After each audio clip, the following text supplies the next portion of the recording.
The Mario Kart franchise. It's been captivating children and adults alike since 1992 with the release of Super Mario Kart on my personal favorite console of all time, the Super Nintendo. The franchise has seen a lot of changes over the years and has come a long ways from its Mode 7 origins. I have great memories of 4-player split-screen action in Mario Kart 64, which strangely remains my favorite in the series, but we also had other games like Mario Kart Super Circuit. There was Mario Kart DS, Mario Kart Wii, Mario Kart 7, Mario Kart 8 in more recent times, and 8 has been around for a long time.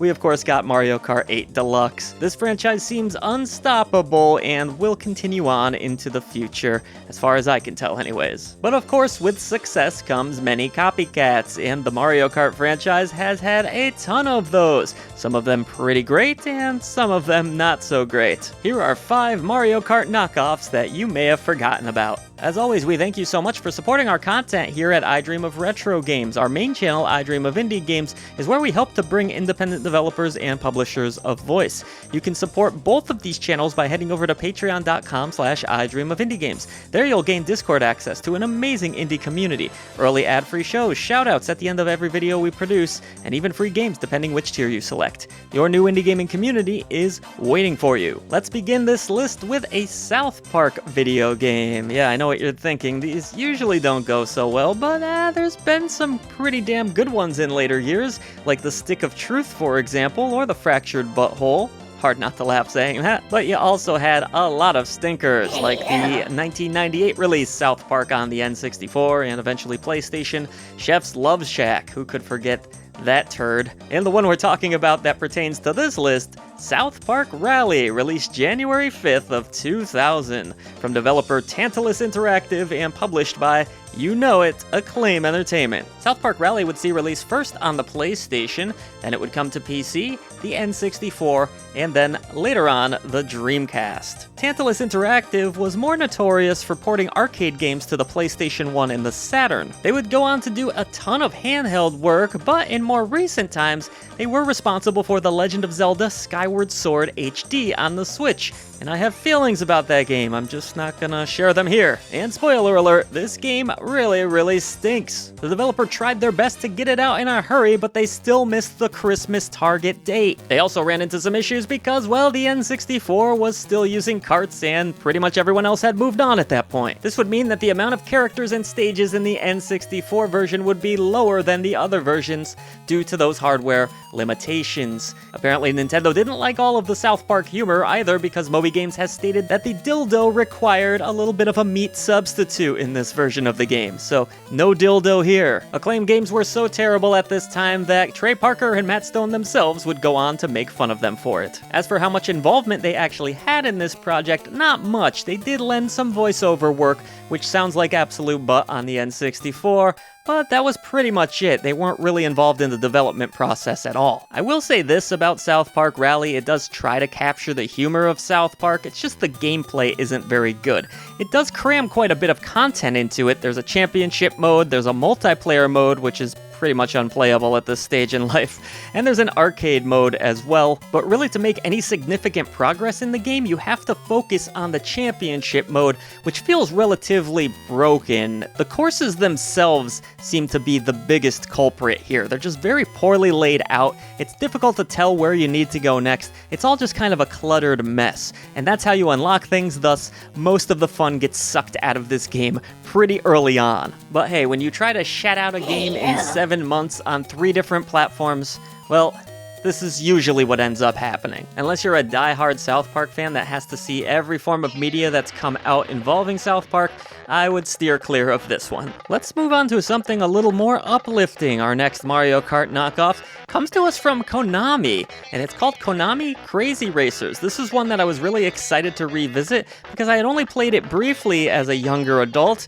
and I really always wanted to get more into it, but 2001 was a complicated time in my life. You see, I was kind of trying to be the cool kid in high school, chasing around girls, doing all that stuff. Was leaning off of video games more, even though I kind of wasn't. I was just being a little more secretive about my video games. Anyways, Konami Crazy Racers kind of borrows from the original Super Mario Kart in a lot of ways. It has a Mode 7 feel to it. The problem here is it uses a lot of characters that most of us here in North America aren't going to be super familiar with.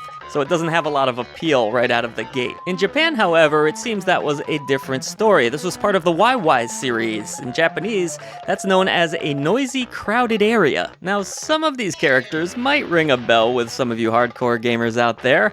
Bear Tank, for example, Ebizumaru, Legend of the Mystical Ninja. Goemon, you probably know that one at least, right? There's Dracula from Castlevania, you have Gray Fox from Metal Gear, there's King from Poppin' Music, Niami from Poppin' Music. A lot of obscure ones here too. Really fun cast of characters though. It was neat to play as some different characters that I don't see in a lot of games. If you've played classic Super Mario Kart before or Mario Kart Super Circuit, you'll have a good idea for how this one feels. It's actually quite fun to go through and unlock new tracks, get better in the circuits. There's even some coins that you can collect, and there's a shop where you can purchase more items. There's challenges to take on, a good deal of content for a little handheld game. So I actually had a lot of fun going through this one. I think if you're an old school Konami fan, you will get a kick out of it, especially if you like kart racers. Whew, do you smell that? Well, I know Shrek takes place in the swamps, but this game really stinks. That's right, we're here to talk about one of the worst video games I've encountered in a long time. It's Shrek Swamp Kart Speedway on the Game Boy Advance. Not to be confused with another Shrek game that was released, Shrek Smash and Crash Racing. It's way more difficult to say than it looks. Where does one even begin with this title? The controls are abysmal. The visuals are shockingly bad. It doesn't matter what course you're on, they all look like someone took a shat on your screen and smeared it everywhere. This game's about as much fun as trying to cook for a vegan. There's really no redeeming qualities to this game, so my advice to you Shrek fans out there, which is a series that I actually enjoy, is just don't even bother. Don't even come close unless you want to laugh. Alright, I'm gonna try to be a little nice here. The game does have at least some characters from the Shrek universe. You would hope so, right? It's a Shrek game. There's 8 racers in total, and there are 4 that can be unlocked. It also, believe it or not, did come with link cable support, though I don't know how you're ever going to convince anyone else to play this game. Between the brutal textures, the awful looking visuals, the just downright terrible gameplay, I don't have much else to say about it other than it is terrible. Unfortunately, when it came to reviews, it doesn't look like Shrek Smash and Crash Racing. Shrek Smash and Crash Racing did any better. Alright, on to an interesting one. I wonder if some of you didn't even know this game existed. We shall see in the comments below, let us know. But we're talking about Banjo Pilot, and this came from publisher THQ.